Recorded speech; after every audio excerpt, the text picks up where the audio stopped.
you by introducing the all-new Roofing's TMX 500C rebars with cut and bend surfaces. Roofing's, strength of a nation.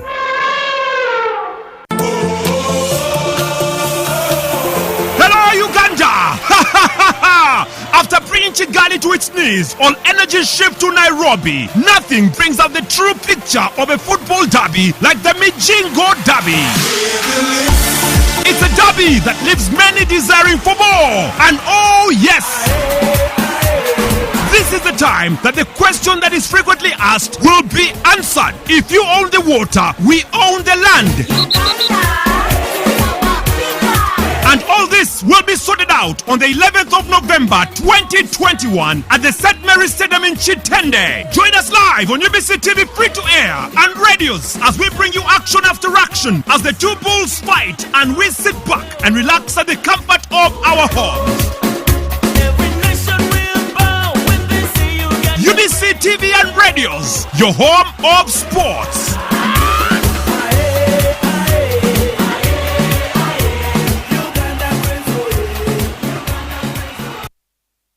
When you talk about our motherland Uganda, the pearl of Africa, you cannot fail to smile because of the smile that fills the faces of the citizens. Our nice good weather and nature that sustains us all, that enables us all to continue each in their own way because we are all different even according to each individual's work. But what joins us to become one person is the sweetness from the flavored drink Alleluia Jingati drink and Alleluia Tamarind drink.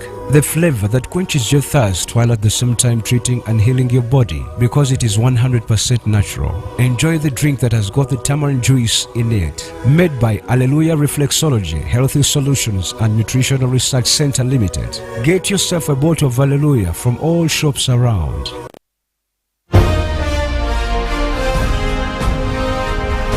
Live from UBC Studios in Kampala. This is Good Morning Uganda.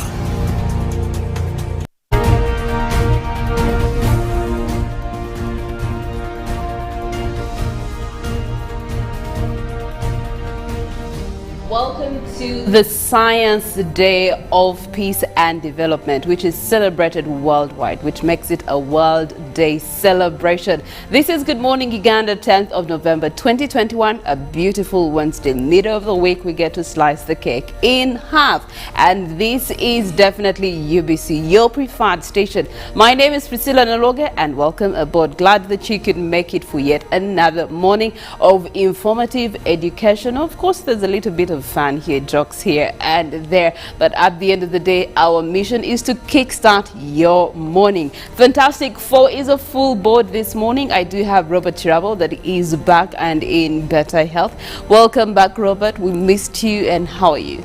I'm fine. How are you, Priscilla? The truth is, I was glued on TV yesterday morning watching Good Morning Uganda, and it was really lovely. I missed you too, guys, but more so, I missed our lovely audience, our lovely viewers that always wake up with us to ensure that we kickstart their day with information.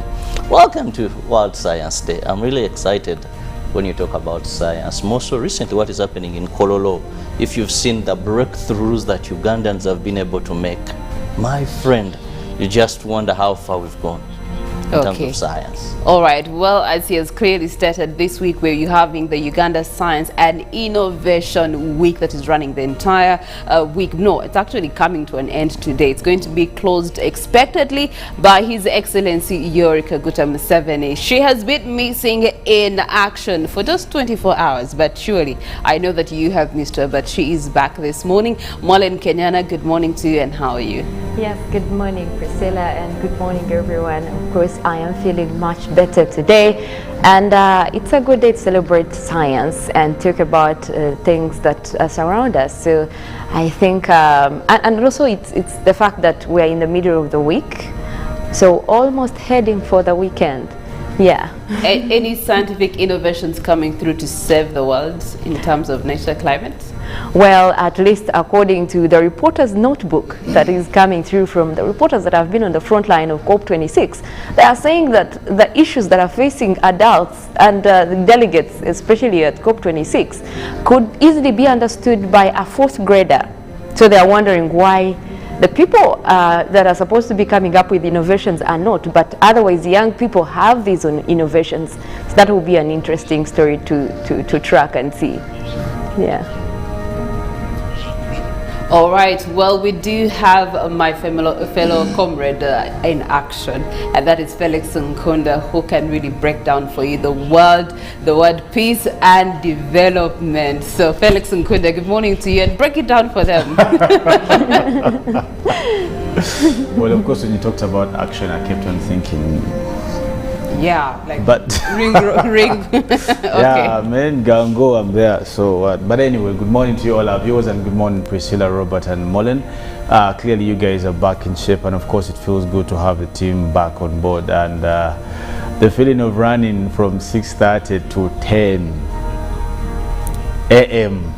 Trust me, is now I know what Robert sometimes goes through. But anyway, we're back and better. Clearly, yesterday after 9, I started missing Robert, which is unusual. Wow, you're capable of missing people. I started thinking, I wish Robert was here, because so yes. Jagenda is equally not doing well, and and then some of my colleagues, Ruben, kept on saying, now you actually know why. Uncle Bob should be around more often. But anyway, I know that he's much better, and Mullen yourself. How good to have you. And of course, Priscilla talked about science. Well, of course, innovation is key, and being because they change the modest of their livelihoods of people, but also innovation that is relevant. Yesterday, if you manage to take a look at what's happening in Kololo, you realize that all the innovations are geared towards solutions. And for me, that's the big deal. And no wonder the president talked about this gives more reason why scientists should be paid probably much better, as the analogy is. Okay, and we are back to the debate of scientists being paid more for the kind of innovation and time and effort that they put in coming up with solutions that should make this world a better place, be it physically, be it emotionally, be it medically, be it socially. In any way, there's science all around us, something that we're going to be digging deeper into in this part of the hour. For Good Morning Uganda, but for now, allow us to first give you a recap of the stories that have been catchy and trending in the last 24 hours, local stories and also in the international scene. And we will begin with the influx of Congolese refugees that are entering Uganda and need services to be availed to them, where the United Nations High Commission for Refugees is considering a view of settling refugees from Democratic Republic of Congo across various refugee settlements in the country.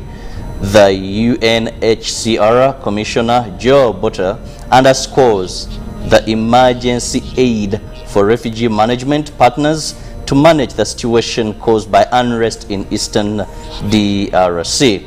This was at the office of the Prime Minister, where the Minister for Relief, Disaster Preparedness and Refugees, Engineer Hilary Onek, called on refugees whose countries are peaceful to return home. It is a situation where children are carrying fellow children, women are loaded with merchandise, and humans are fleeing alongside their domestic animals. Intense fighting in the eastern part of Democratic Republic of Congo has caused all this. The chairperson, Chisoro District Local Government, Abel Bizimana, is puzzled over the situation.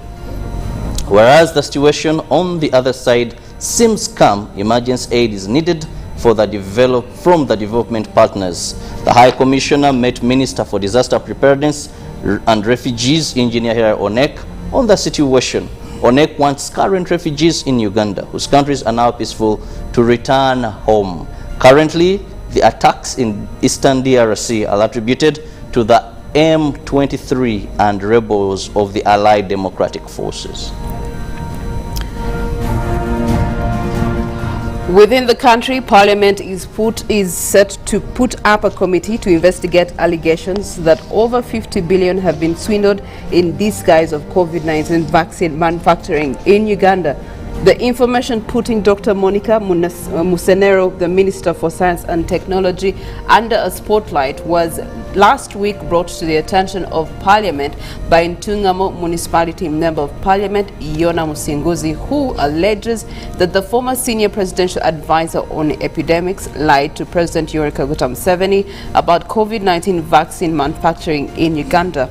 Last week, Thursday, the Ntungamo Municipality Member of Parliament, Yona Musinguzi, alerted Parliament of allegations that over 50 billion shillings have been misallocated under the directive of Minister for Science and Technology in the Office of the President.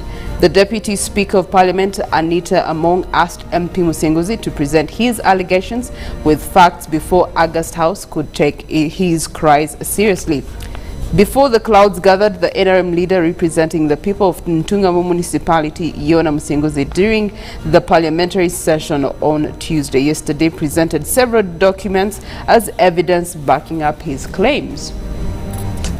And away from Parliament, we now return to the quest for justice, where the family of the late Desire Mirembe, who was allegedly murdered by her boyfriend Matthew Kirabo in 2015, have appealed to government and security operatives to get involved in this case to compel the accused Kirabo to appear in court to answer the charges against him. This follows summons issued by Mukono High Court to Kirabo to appear before the court, but in vain. Desire Mirembe, aged 19 years, who was a student at Makerere University pursuing a bachelor's degree in medicine, was allegedly murdered by her boyfriend in July 2017, and her body was dumped in a sugarcane plantation in Lugazi, Buyikwe district.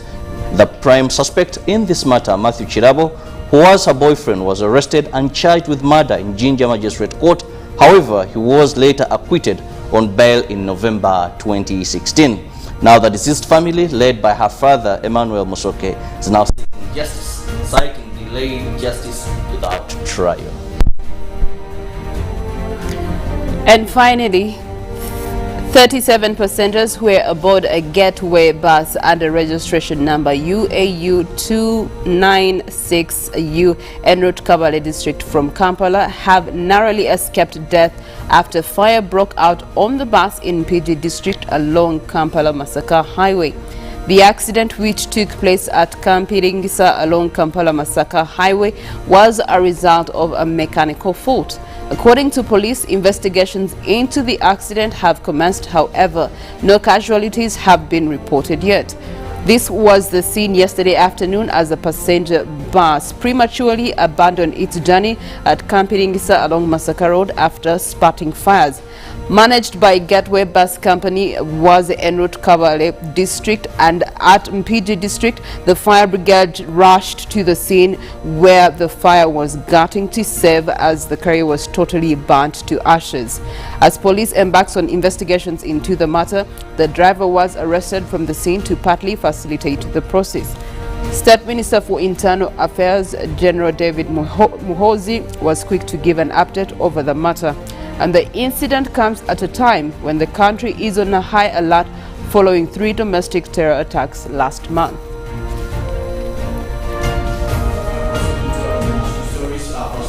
Looking at the U.S. Capitol riot, where we see Trump's closest aides summoned to testify.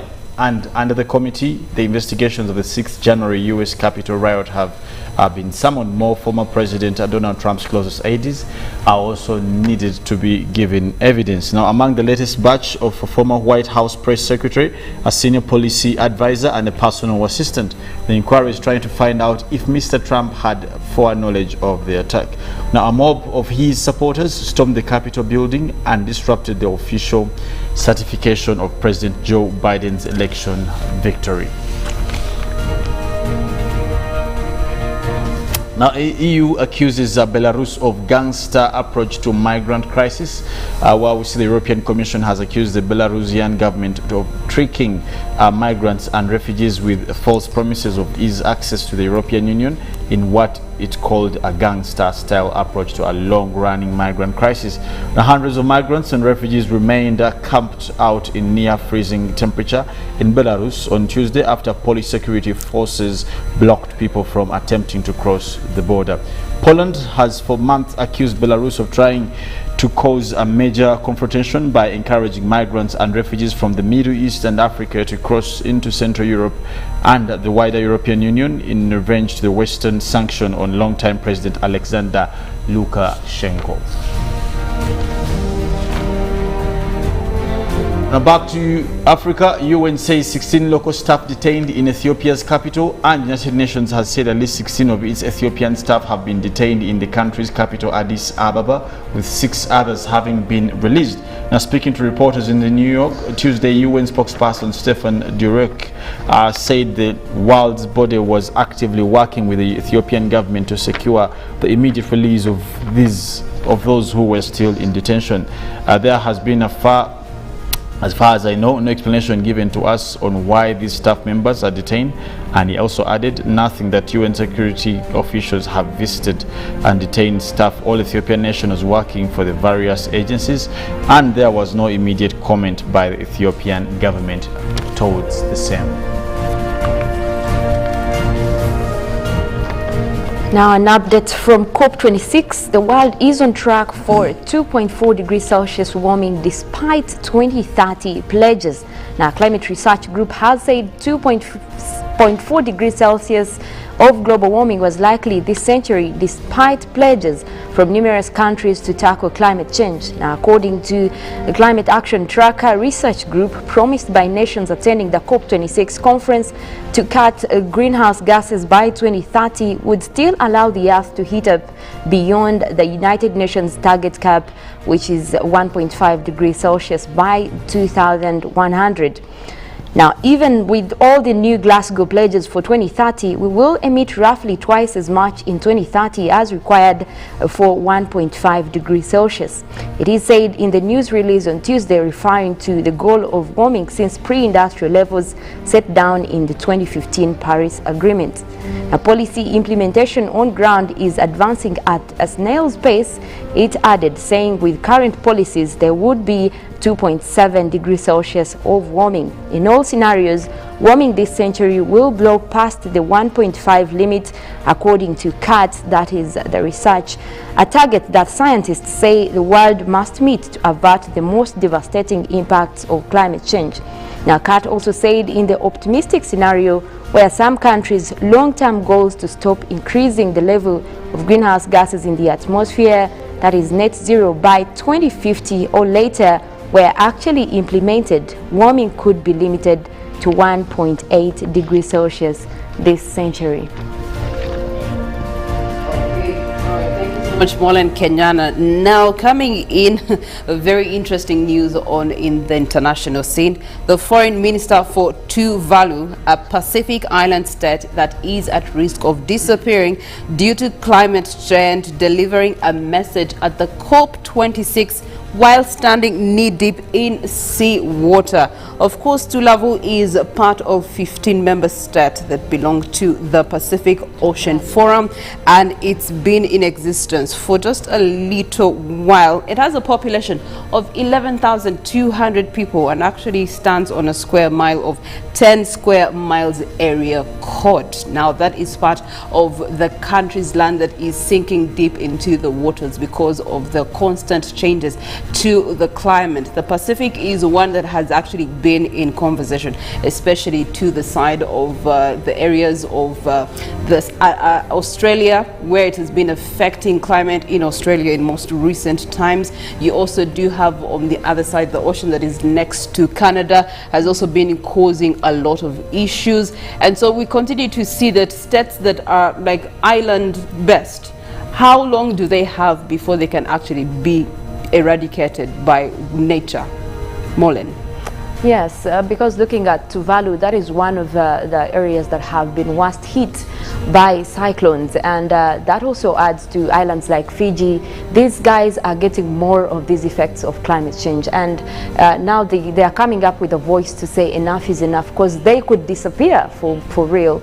And that is something that people should be worried about, and seeing their impact when it comes to climate change talks in Glasgow. That was really a bold one, and I have to appreciate that they are also bringing their voice on board to make sure that the islands are actually catered for and they are thought about when it comes to mitigation and adaptation to most of these climate change events. Okay, all right, well, that's surely a strong statement for him to actually make his address to the COP26 from such a place. It is sending out a cry for help, and instant help for that matter. But away from that, of course, the COP26 is going all the way to the 14th of this month, and we'll be following each and every event of it as it is here on Good Morning Uganda, courtesy of Molin Kenana. However, the course of today's morning still continues with Good Morning Uganda. We definitely are going to be looking at some discussions this morning, as Robert Kirabo is back, and he's also known as Mr. Hallelujah. Tells us more about Hallelujah ginger tea drinks. He's also going to be letting us know about what we should be expecting in our Good Morning Uganda agenda today. Well, when you talk about climate change, it also has an impact on some of these grasses, these weeds you'd easily get. So Hallelujah does that for you to ensure that they collect them, bring them together, and make for you these healthy drinks that are really going to help you boost your immune system. Today we are going to be looking at something unique, yet a problem in the northern part of Uganda affecting the children, and that is the Northern Disease Syndrome. It is a disease that has really crippled a generation in northern Uganda. So that's what we are going to be discussing this morning. How best can we bring this to an end? How best can we improve the livelihood of the children that are being affected by this disease? Okay, Felix Nkunda, what is going to be our debate for the newsreel this morning? Well, of course, with the influx of the now called Congolese refugees that are coming in through the side of Kisoro, of course, from the DR, running away from the insurgents that is happening in Congo, we would want to touch base and be able to find out what's ahead of us as all these clashes also mount in the neighboring countries. What's our role as a country? How do we defend our people? Doesn't this cause another scare of COVID-19, because the capacity we have on that side to be able to detect who's sick, who's not sick, and whatever. Okay, all right, here we were bridging the gap and the network as far as infrastructure is concerned to Congo, but then here we are also grappling with the influx of refugees into our side of the country. Our poll question this morning is engaging you in this regard. Well, of course, our poll question is will the proposed recovery fund by MPs for private schools boost schools ahead of the reopening in January? Will the proposed recovery fund by MPs for private schools boost schools ahead of the reopening in January? Now, knowing that at least yesterday it was discussed even previously that government would be able to aid, if it is passed, schools at least with a particular amount of money that will be payable in a particular time ahead of the reopening for the schools, private in that matter. Okay, now that is something spirit we should be expecting from our members of parliament. Away from that, as we are crowning up this 6 o'clock hour, just to remind you that COVID-19 is real, but as Uganda, we are fighting against it, and we do have over 10 million doses available for your consumption. So today, make it your mission to get your first jab, and ensure that the jab that you get as your first dose, for those of you that are getting your second doses, is the same as the one that you received the first time round. Otherwise, social distance, make sure you wear your mask, and again, as you are engaging in society, make sure that you also carry yourself a sanitizer everywhere you go. Speaking of everywhere you go, allow us to go into the 7 o'clock hour. After the song of the day, you'll find us there.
UBC Studios in Kampala. This is Good Morning Uganda.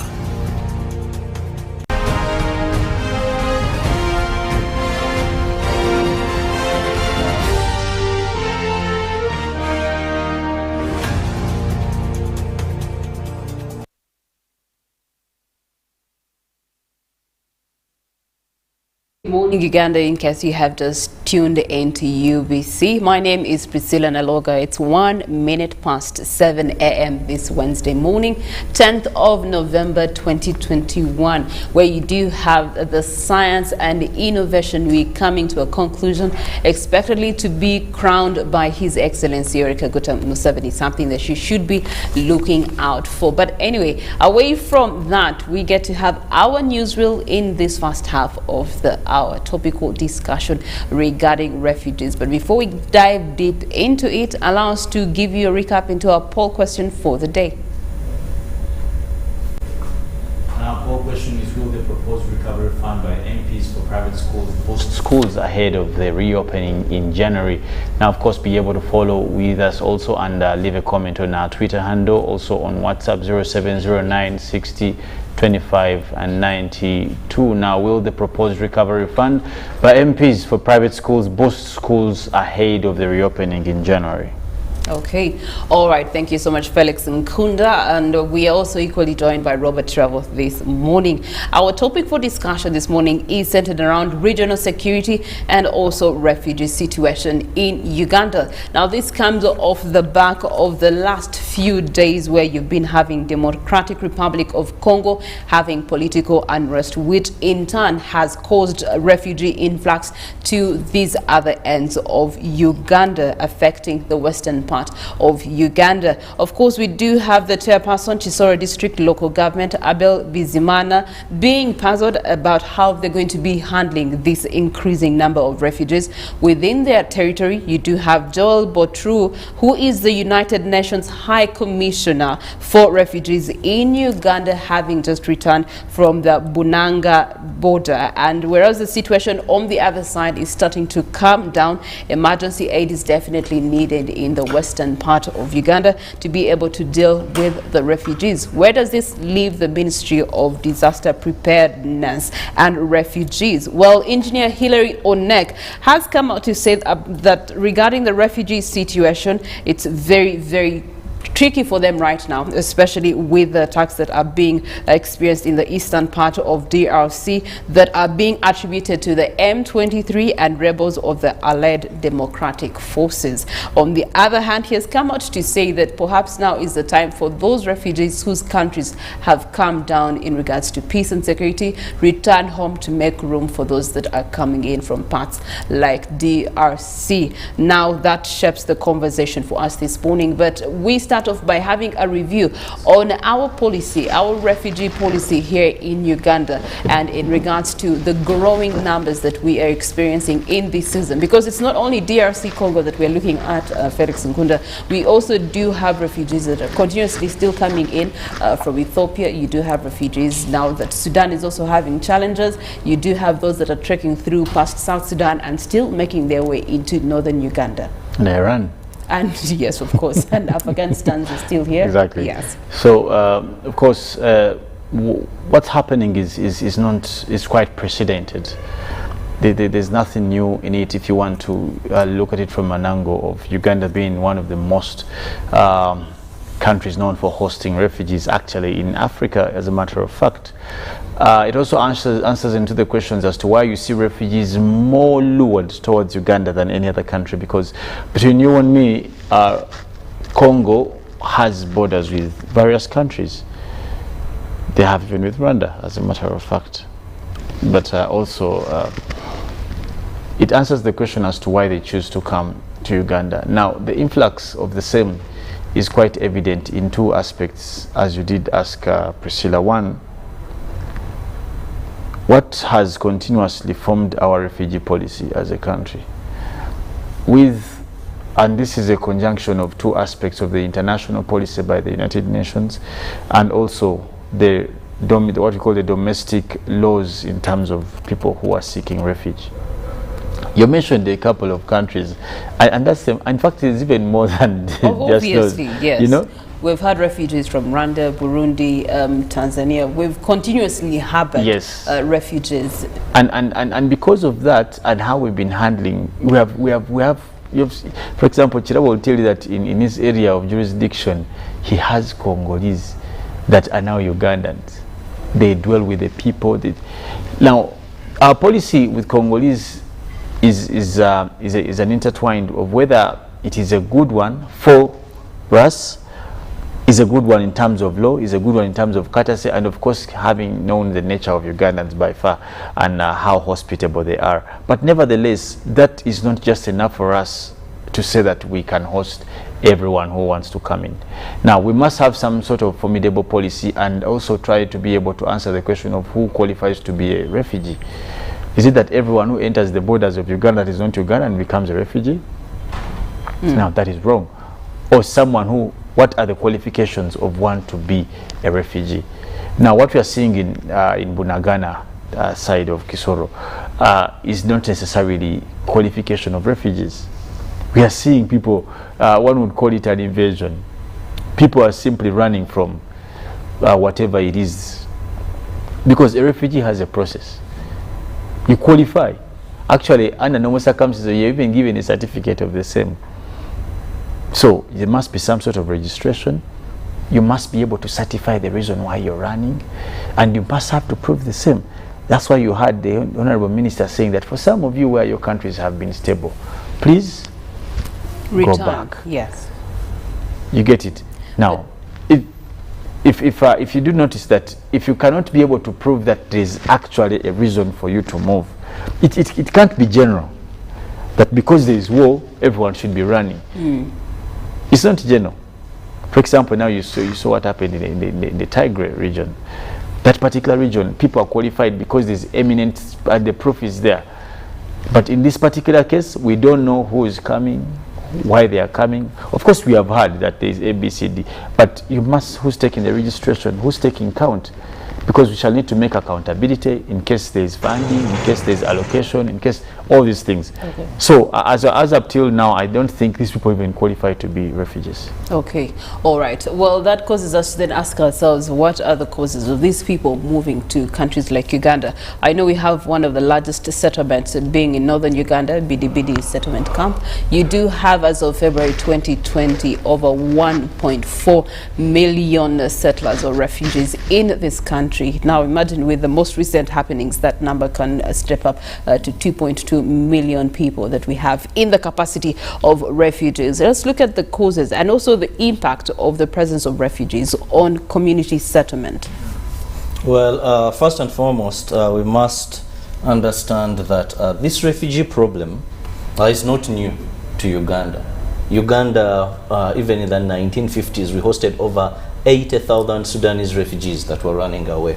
So this is something we've always had. And like Felix said, it's because of our policy. You know what is very interesting? Uganda, globally, we are praised for our refugee policy.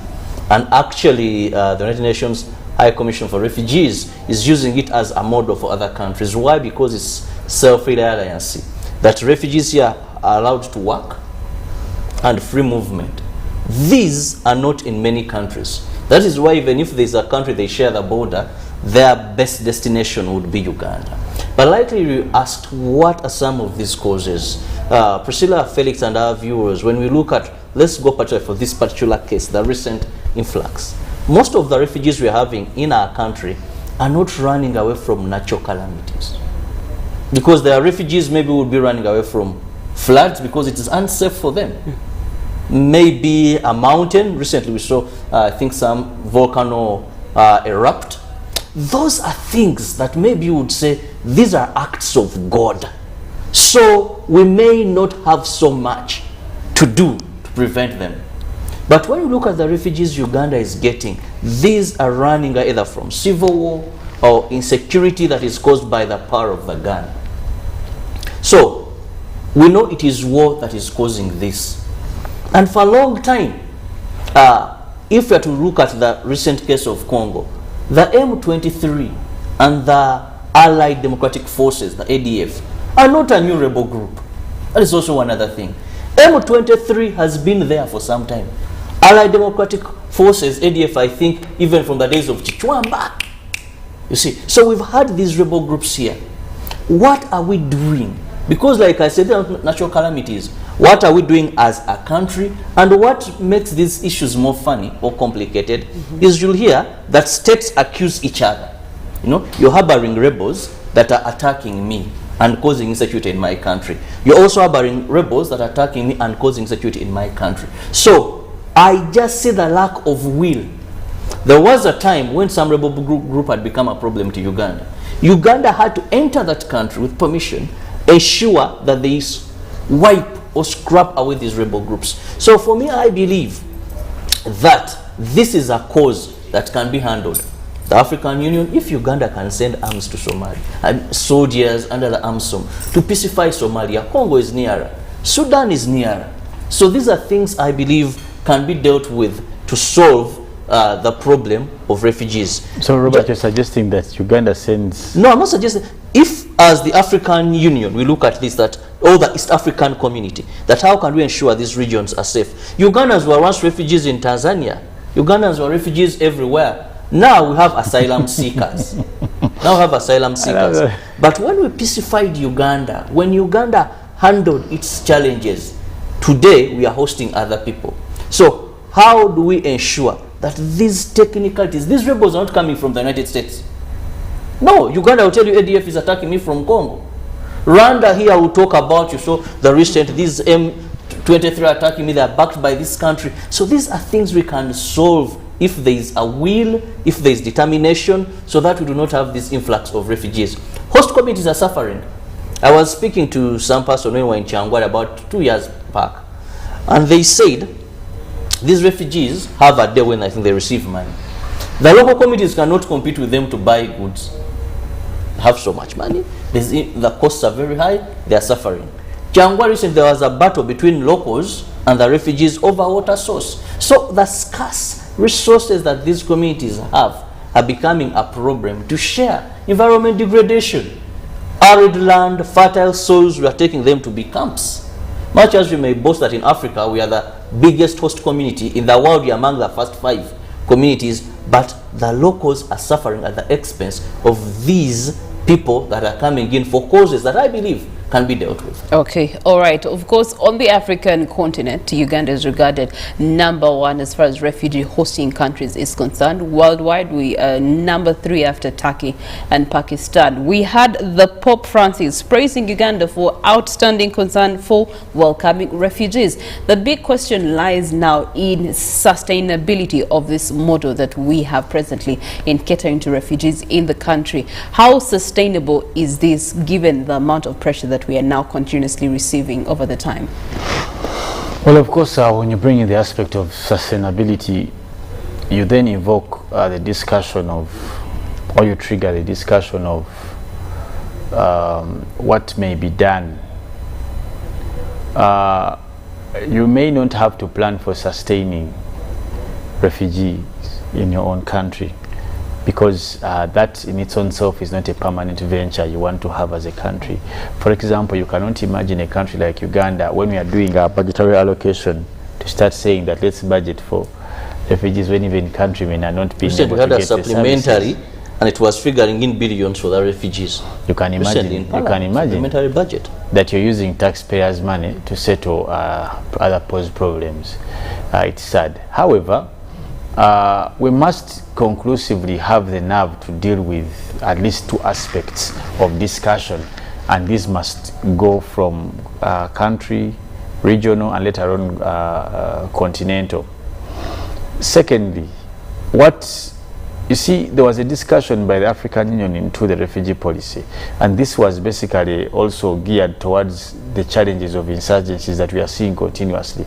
Most recently, you've heard that there are very many coups in Africa, and the result of these are basically refugees, not necessarily in Uganda, but in other countries. You've seen what happened in other, you've been hearing basically in the Horn of Africa. We should have a discussion into how do we prevent some of these things to happen. Probably Robert has touched a bit of it. As a country, if the challenges that, for example, if the issue is Congo's political style or political administration,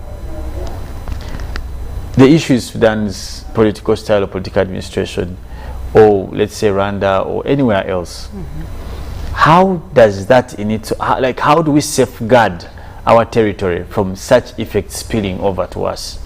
Now, the purpose of the East African community, one of the major purposes was that to ensure regional security. To ensure regional security. However, this was not conclusively discussed, because when you talk about regional security and you don't discuss the aspect of coercive conglomeration, you lose the point. Maybe we should start discussing have an East African army. Maybe, like you see the European Union, they have a guard force. I think that's a discussion we may have to go into, because the rest, Uganda as a country may not have capacity to respond individually to some of these challenges. That's why at some point you do notice that some of the resolutions for us, like what we have, the challenge we had in terms of humanitarian ground, what happened in Sudan, you saw. Now, it means that you're going to stretch the economy for a foreign benefit. But once you have an approach that is East African, even these, what is the commitment for East African countries in terms of refugees? Do we have a commitment as a bloc? Because these are some of the small things we should be gaining from us being member states of such a bloc. What is our commitment as a community? When Uganda is overwhelmed with refugees, can they have an understanding with Kenya? Can Kenya have an understanding? Share the burden? Yes. Okay. What is our common policy on refugees? The truth of the matter, Congo has been wanting to become part of East Africa. Sudan had to become, you can imagine Sudan became part of it, but still the challenge is, now, what is the role of the East African community in helping on such issues? Away from Uganda just shouldering the whole burden as a country because of the good policy and what. Now, we must have purpose as to why we are partners in some of these. We must make sense of some of the partnerships. But secondly, if you remember that we had a very bitter discussion into are we getting value for our empathy? Let me put it that way.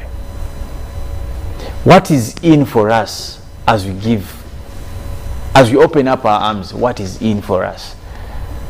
Have we concretized that discussion? For example, when it comes to issues of like a discussion Onek had, Honorable Hilary Onek, in terms of purchase of food. You're doing all these things, but are you getting some value for the effort? What is the contribution of the United Nations? Because as they are probably as the mandated body to take care of, what is their contribution? Are they giving something in return in terms of employment, in terms of investment? Even in terms of commitment to the funds. Recently we had a Refugees Solidarity Conference here in Uganda, and these big countries, many that attended, pledged. They never honor their pledged to give Uganda support.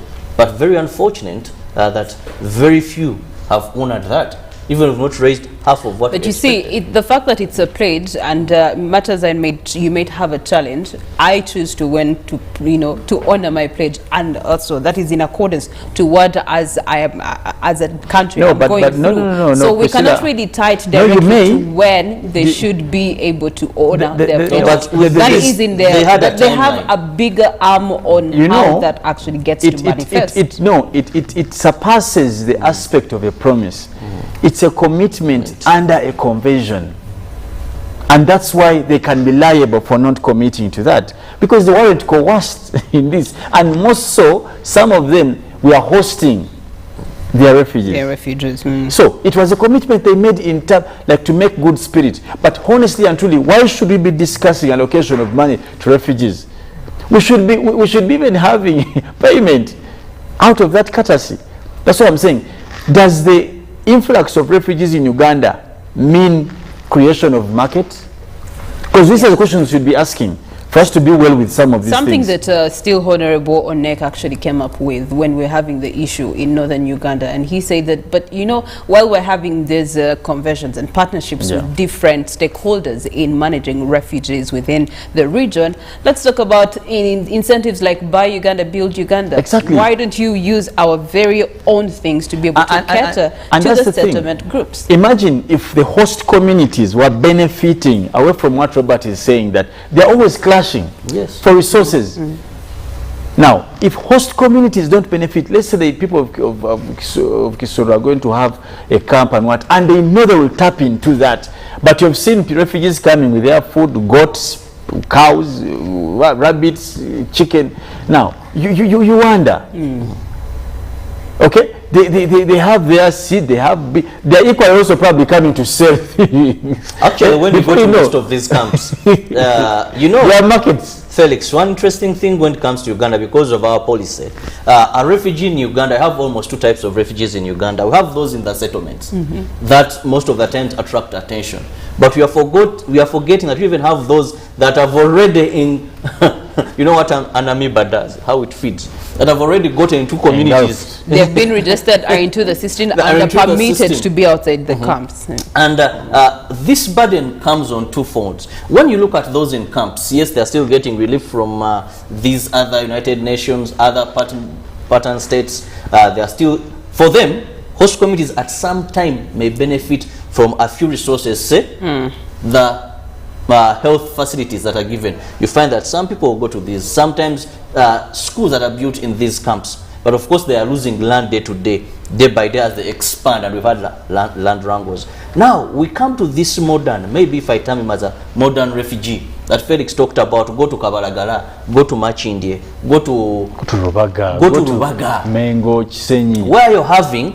Actually, Chisenyi is predominantly by, it's now Somaliland. It is now Somaliland. Actually, the other day you look for Ugandan, you say, instead of saying just look for Somalian in Chisenyi, you look for Ugandan in Chisenyi. The other day I was passing and I actually saw, you know, for them, their main meat is camel meat. And I actually saw a camel meat butcher. I was like, yeah, now this is what they call Somaliland. Yes, typically. So with such issues, we must really understand that, yes, it's good to open up, but I think we've opened up so much as a country. We need to have safeguards that as refugees come in, these are the terms and conditions that can enable the local people still benefit so much from this. Otherwise, we are going to have a time for us biblical scholars, and I know Felix is one of those people. There were the Israelites migrated to some country.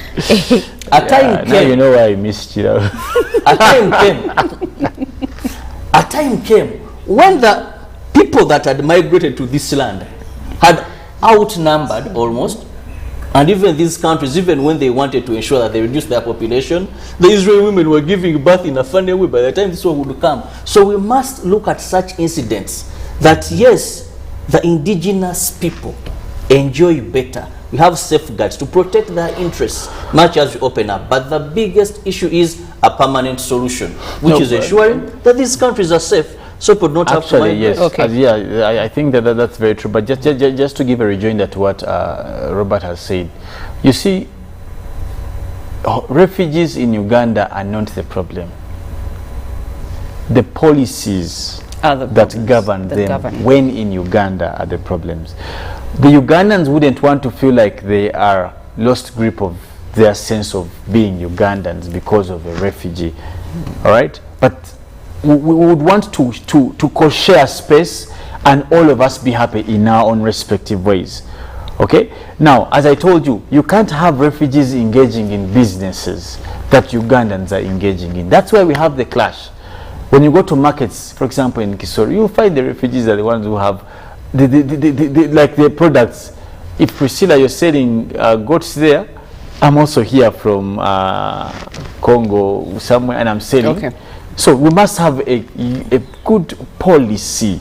So there was a framework that was put into place. It's called the Extensive Refugee Response Framework in Uganda, and it was covering 5 mutually reinforcing pillars that were agreed upon to ensure protection throughout the cycle of displacement. The first one being admission and rights, something that Felix touched best to, emergency response and ongoing needs. I'm sure it has also come out through this conversation. Resilience and self-reliance is something that we need to discuss. And that is where the regarding starts. Let's start with that one. You see, at that model, like I said, globally we are praised and saying it's a wonderful model. But when we come back home, it is where the problems are coming from. A refugee enters this country, they are given land. They can have their gardens. This is they are able to rely on them on what they are doing, yeah? But at the end of the day, to whose expense, Priscilla? When you go to most of this land, this wasn't just land that had no use. We've seen some people even up to now coming to parliament saying our land was handed over, we need this to be compensated, and that. That model is very good because the burden of the state on catering and availing for this refugee is reduced because they can turn into self-dependency. But at whose expense? Okay, well, that brings in a very good debate, because then resilience and self-reliance is actually covering hosting districts inclusive of refugees, government planning, which was sort of supposed to be replicated in the National Development Plan, and we saw that being touched base in the second National Development Plan. Where do we get to see this in terms of frameworks and district development plans being able to aid refugee influx situation? But Priscilla, just quickly, you must know that refugees, you can't plan for refugees permanently. We shouldn't plan. We can't, even if we can't, because they're not a permanent. The expectation is that unless they have acquired citizenship status where the processes are also given. But we cannot plan for them like you're planning for a national person or a nationality or a citizen for that matter. All right. Situations have brought us to that. Probably. Because so when you talk about sustainability, talking about incorporating them in societies, probably teaching them, and that shouldn't be the deal. A refugee is a periodical challenge. Okay. And that's why the Honorable is saying, for some of you where your countries have gone, you see, as a problem, Uganda is so good. Uganda is so beautiful. Rwanda has invited them to go back home. They can't.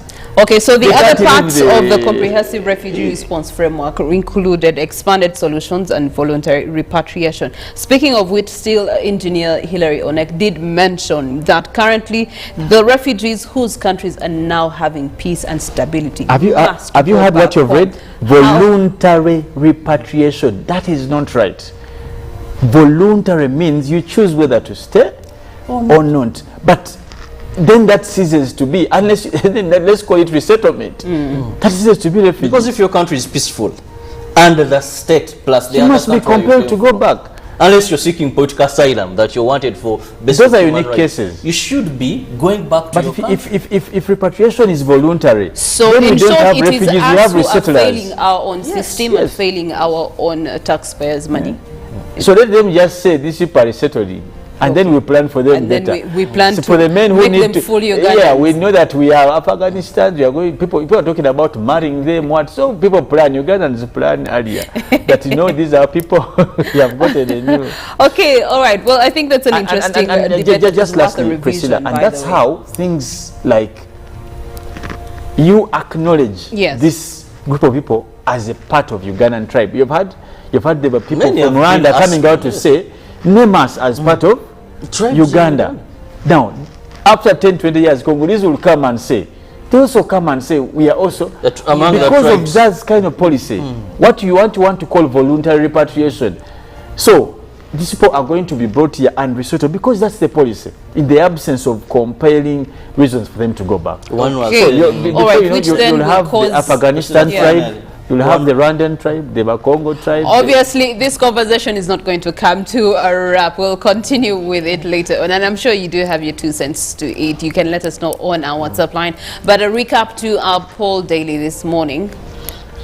Yeah, and that will be will the proposed recovery fund by MPs for private schools boost schools ahead of the reopening in January? That is our question today, and be able to hit our social media platforms and also our WhatsApp or leave an SMS to be able to contribute to our topic. Okay, we help you have a bite of what is in the newspapers this morning so that you decide on which one to be able to engage in fully. Later on, traffic updates will be coming through. Molin Kendana will be closing this hour with weather, nature and climate.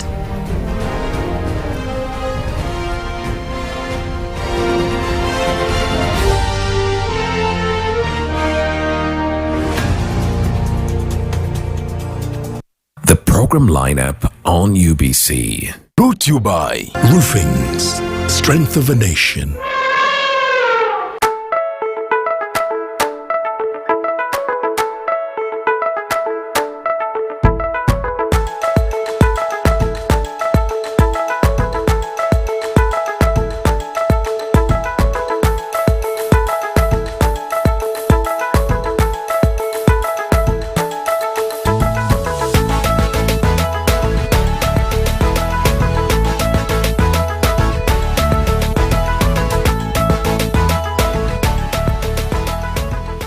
You by introducing the all-new Roofings TMX 500C rebars with cut and bend surfaces.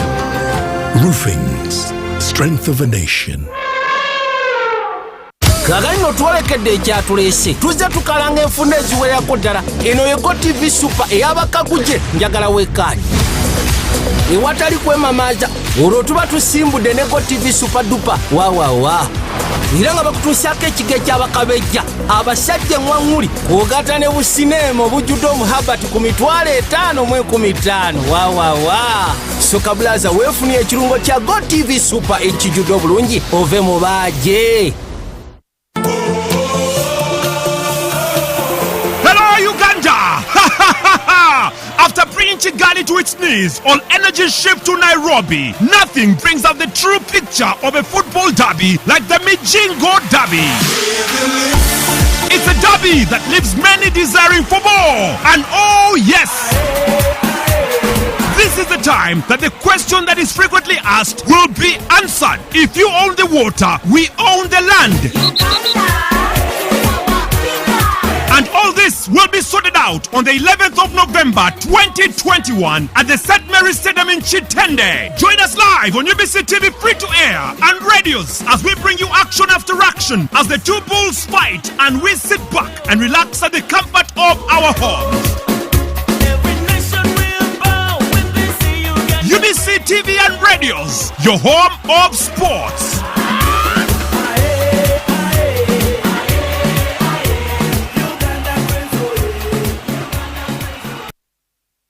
When you talk about our motherland Uganda, the Pearl of Africa, you cannot fail to smile because of the smile that fills the faces of the citizens. Our nice good weather and nature that sustains us all, that enables us all to continue each in their own way because we are all different even according to each individual's work.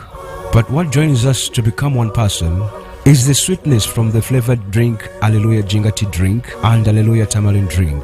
The flavor that quenches your thirst while at the same time treating and healing your body because it is 100% natural. Enjoy the drink that has got the tamarind juice in it. Made by Alleluia Reflexology, Healthy Solutions and Nutritional Research Center Limited. Get yourself a bottle of Alleluia from all shops around.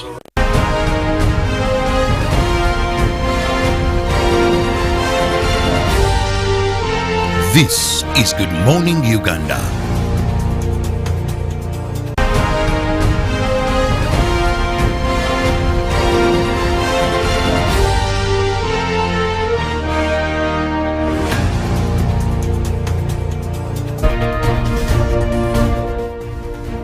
In conversations, we spice up your morning with relevant, informative information that you need to know as you kickstart your day. And it's time now we look at some of the stories in the dailies. I have the New Vision Fixers, the Daily Nation and the Daily Monitor. A very big headline there, that is Bank of Uganda stops sale of indebted schools. That is the central bank directs on loan restructuring for schools. Well, hope we didn't wake up when it's too late. where many have gotten, and hotels as well. Still the new vision there in the fight against corruption. I've just been telling my colleague, if everybody was handled this way, then corruption would be history in Uganda. Kazinda appears before court. That is a former principal accountant in the office of the Prime Minister, Geoffrey Kazinda, accompanied by prison warders, arrive at the Supreme Court in Kololo. Still, the new vision, we can work with DRC Congo to defeat, that is ADF, says President Museveni, and future, that is the doctors at the forefront of the fight against HIV/AIDS. Still in the Toto magazine, there is Bianca teaching children to prepare matoke, but also so much regarding education, homeschooling here, where it is today. There is Senior 3 Biology, Chemistry, Geography, plus Senior 2 English for you, and Parliament also advocates, that is for a recovery fund for private schools as we gear up to open schools come January next year. Daily Monitor, DRC Congo refugees start journey back home, and we see Ugandan and Congolese security officials resolve their refugee numbering at least 11,000 that had camped in Bunagana and Market area, and Nyakaba and the refugee transit camp returned to their country following the reports of normalcy. Now, Dr. Musenero on sport over vaccine money and the state of schools ahead of reopening. Now, ex-EC Commissioner Buruku dies at 78, and Museveni meets American billionaires and discusses also ADF. Now, inside the papers, a fighting resumes in DRC Congo, and Janet Museveni, the Education and Sports Minister, has pledged support to more athletes at the next July Birmingham Commonwealth Games. Well, of course, from the archives today, we're looking at the High Court Judge Justin Julius Sebutinde left being helped by a police officer to descend at a high step in Masindi. Also, today in history, playwright and activity hanged in Nigeria, and German takes Vichy France. Back to the new vision, where we look at, that is creating awareness as we head to the World AIDS Day, that is on the 1st of December. Zero discrimination in fighting HIV/AIDS. Well, the people there holding placards and so much there regarding discrimination against HIV/AIDS. We facts about HIV/AIDS. What do I do if I get exposed to infection? Well, the experts answer that for you, but also we look at the COVID-19 tracker for Uganda to be particular, where new confirmed cases are at 19, positivity rate is at 1.6%, death, that is new confirmed death 2, total deaths so far 3,230. Once again, go and get that jab. It is the only way we can reduce and fight death due to COVID-19, but also hospitalization and severe illness, and perfect the SOPs, because vaccination, perfect the standard operating procedures, because vaccination does not prevent you from contracting COVID-19. You can still do, but you will not get severe illness and death. Today in history, it was on this very date, the 10th of November, the year 1961, when Rambaire elected as first speaker of the Tororo Kurato. Okay, something there for you. And Nigeria, on the same date, Nigeria hangs human rights activists. Who did they hang? More in the new vision. Now in sports, Kenya visit evokes forgettable chapter for Cranes campaign there, and of course Ethiopia turn on the late show to win under 20 title. Now low scoring Cranes need goal in Glatz there, and of course we're looking at gutted Man United midfielder Paul Pogba has withdrawn from the Francis squad due to an injury sustained in training on Monday. But also still in sports, we're looking at Chintu Seva's ICC at his uprising debut in Africa, and Uganda take individual award as Sekafa consolation. Now Kenya broke many hearts in 2011 duel, but also Firat made to explain that is in Kenya squad. In the new vision sport, she Cranes in bullish form, and also we look at Uganda women choke, that is in a dramatic, that is the Sekafa under 20 final. What happened yesterday, where we had not the best as we had expected. Why Villa was so good, that is in the third of the 5-part series of Mandela and football there, but also ready for the derby day, and that is of course Uganda and other countries where we are going to be in for the FIFA 2022 World Cup qualifiers. And of course we're saying we are ready, just waiting for that day, and victory will be Uganda's. But don't forget, Ruben will be here to take you through the world of sports, give you all those interesting stories for the sports lovers.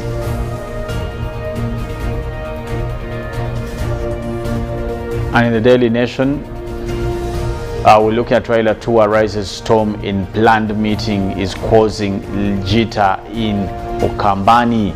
Now also the big headline, Ida Odinga might ties with Rachel Ruto. Of course, that is how we're seeing many allies being formed ahead of the election, and beer and border prices set to rise. Also, a stage set for the BBI, and how mobile informal settlement upgrade project was turned into cash row. Well, of course, much of that is in the black and white, and you'll be able to get yourself copies to get to know the in-depth of the stories. But we did put to you a poll question, and you've been able to reply and give us your true comments about the same.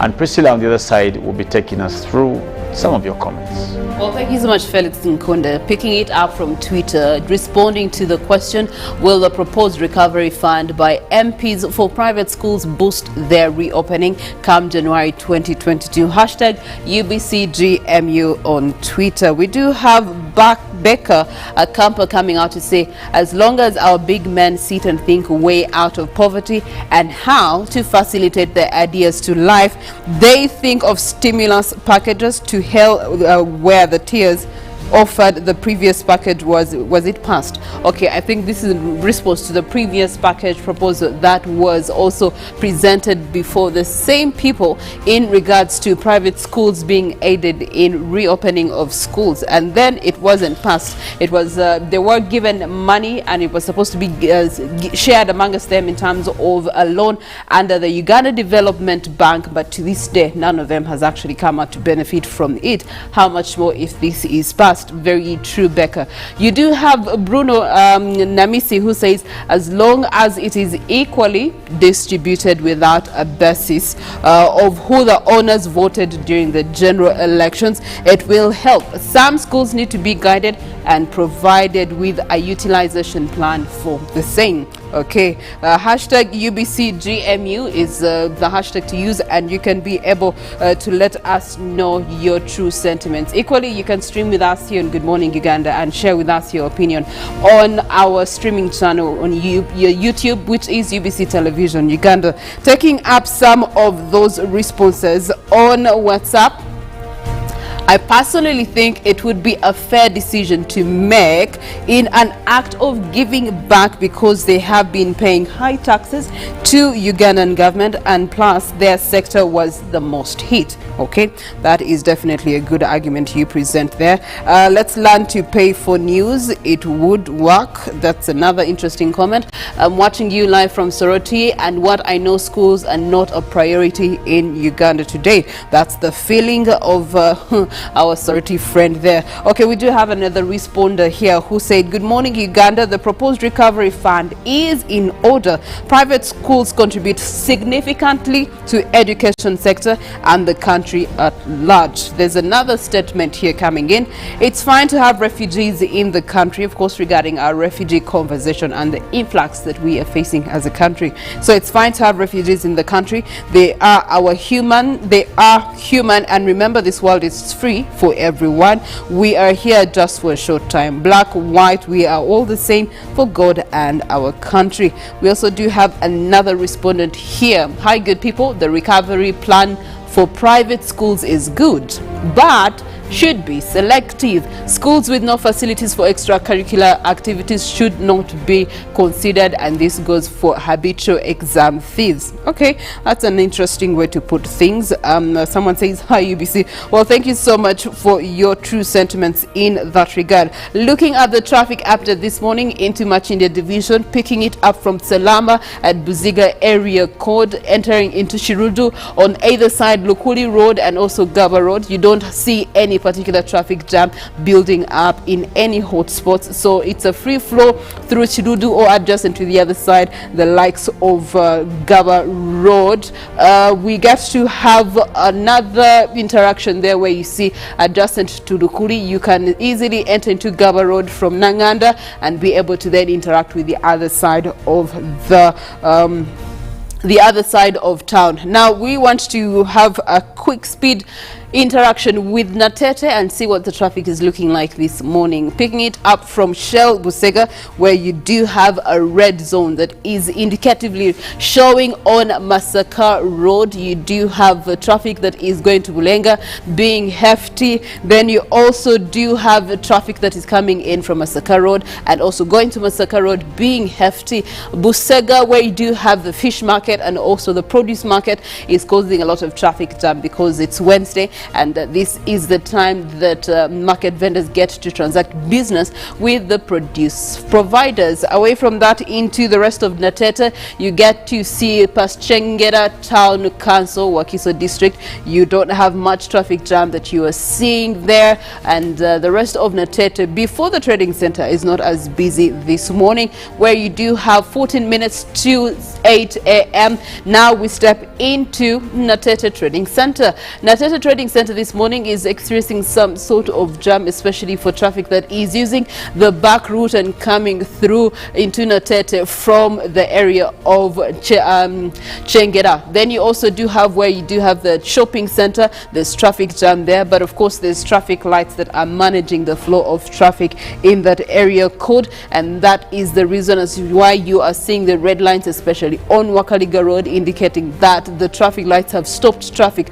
on either side to move and are allowing traffic on the main route to move this morning into the area code of Nalukolongo Business Center, where you do have a lot of businesses that are set up, especially as far as mechanics is concerned. You don't see any traffic jam. This is a newly done road, and so it has eased on the burden of traffic into the area code. Into Fuel X around Nalukolongo, you don't have much jam. Of course, there's communities and residentials that are coming in from Nalukolongo downside, entering into the main route, and that is why you're having some sort of traffic. Equally, those that are interacting with the Nalukolongo market area code, there's a bit of a pothole here that kind of reduces the flow of traffic, but that is okay. On to the rest of Masaka Road, in another road that people are quite happy with the construction of it because it has eased traffic.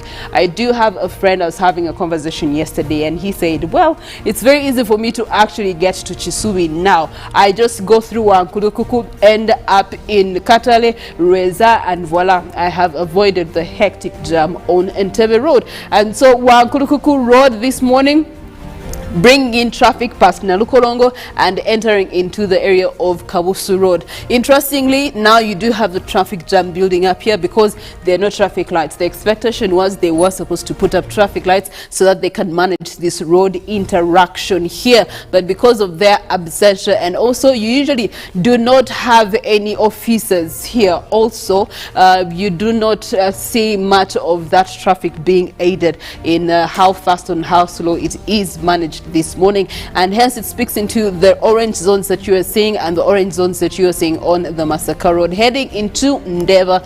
There's also a stretch that is heading into Kabusu and Ruwaga for that matter, and one wonders what is causing that in particular, because that should be easy traffic for them.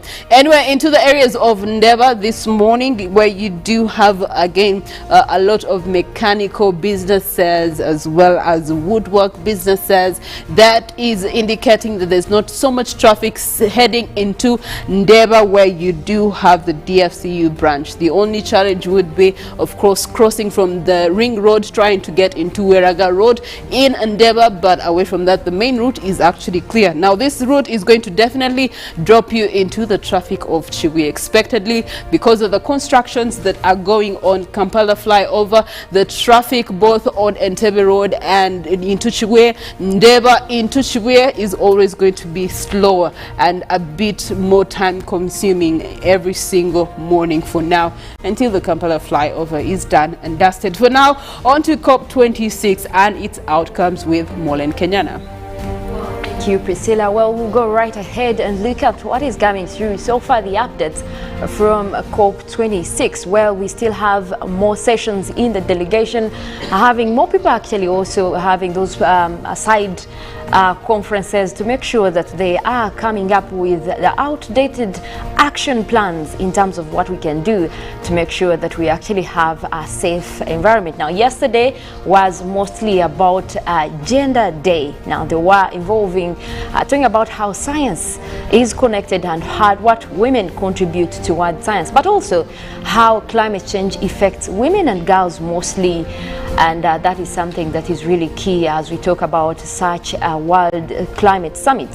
Now, also what is interesting is that they did talk about the fact that ever since actually much of last week was focused on fossil fuels, but so far we have seen 50 countries having agreed to the fact that they are willing to work with the strategic plans that have now come up due to COP26, and that is geared at making sure that we end the use of fossil fuels and move renewable energy. Now, we already have 50 countries on board agreeing to start right away, and that is a very good sign, because that means that out of the 220 countries that are already in having representation in Glasgow, at least having 50 for this week means something really good could be coming through. But also about the women and the Gender Day, what was interesting is the puppet that was a representation to create awareness.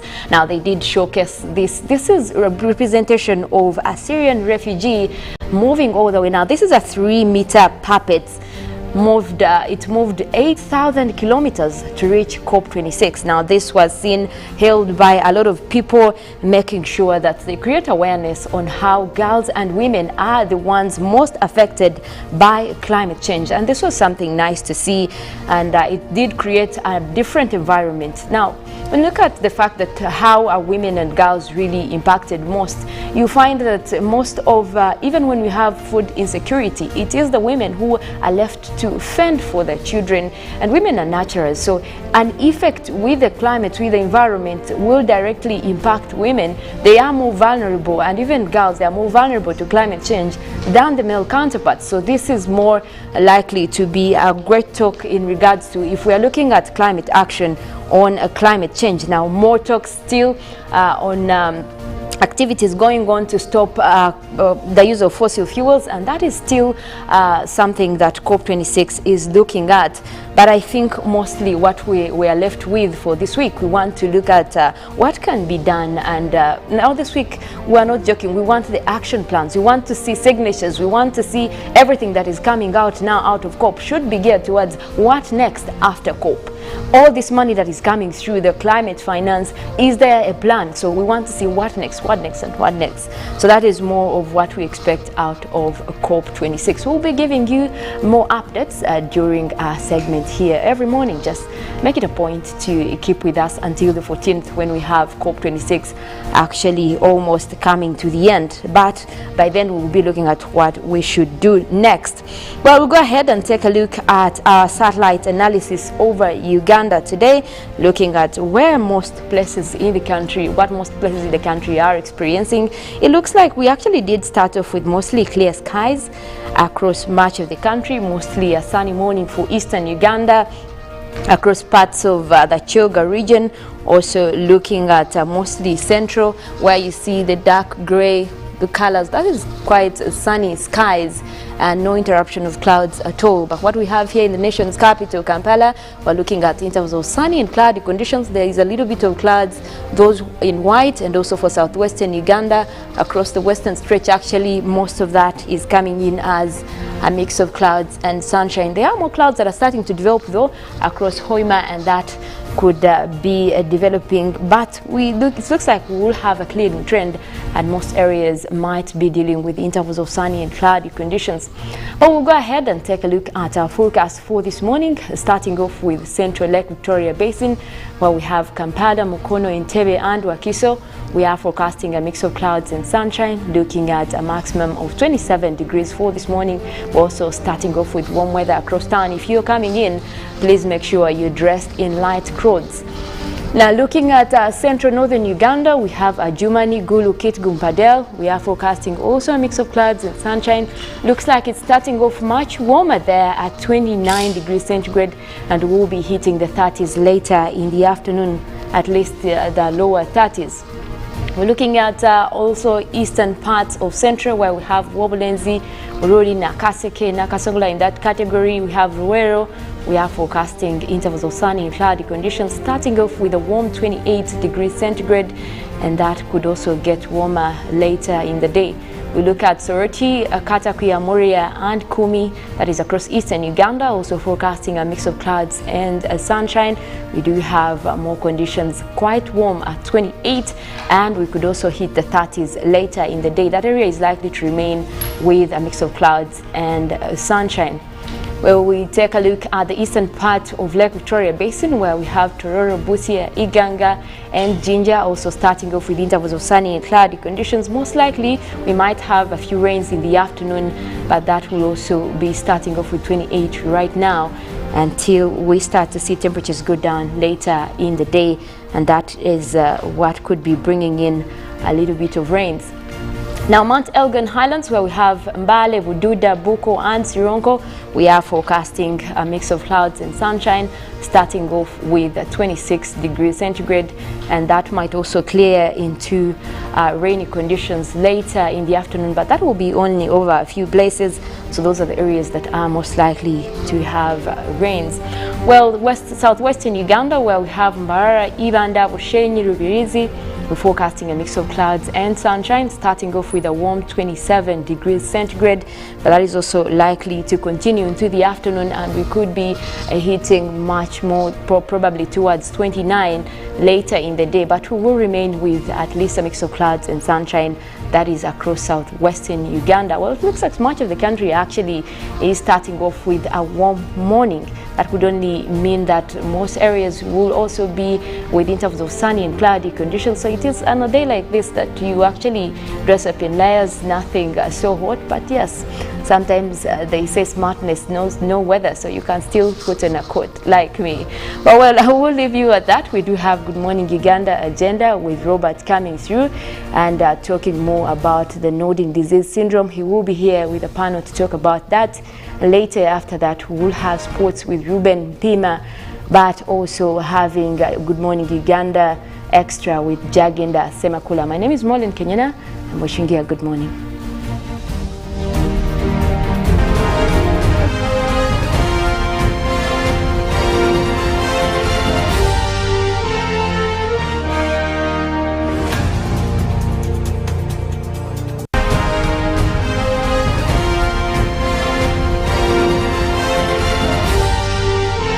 This is Good Morning Uganda.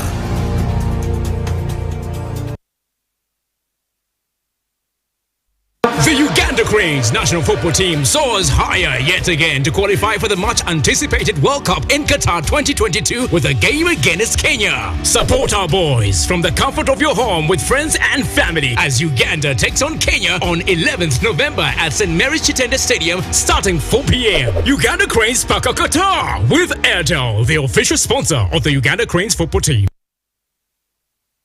The program lineup on UBC. Brought to you by Roofings, Strength of a Nation.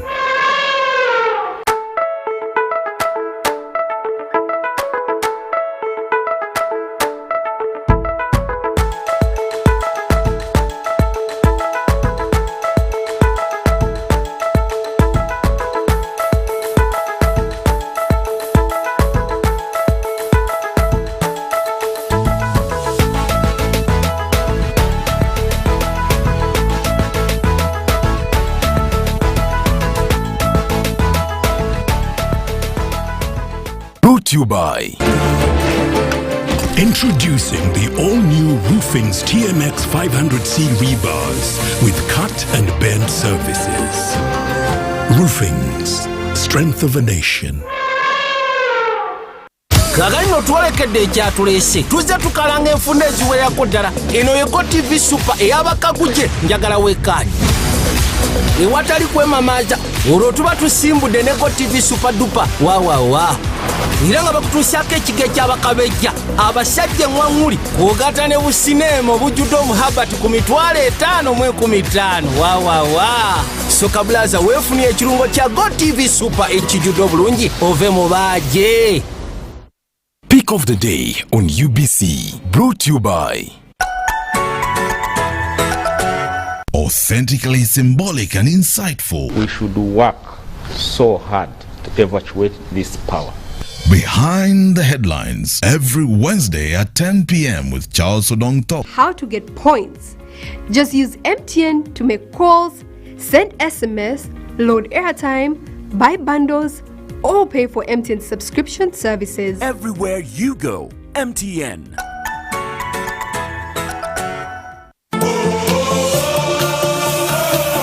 Hello, Uganda! After bringing Kigali to its knees on energy shift to Nairobi, nothing brings out the true picture of a football derby like the Mijingo Derby. It's a derby that leaves many desiring for more. And oh yes! This is the time that the question that is frequently asked will be answered. If you own the water, we own the land. And all this will be sorted out on the 11th of November 2021 at the St. Mary's Stadium in Chitende. Join us live on UBC TV free to air and radios as we bring you action after action as the two bulls fight and we sit back and relax at the comfort of our homes. UBC TV and radios, your home of sports.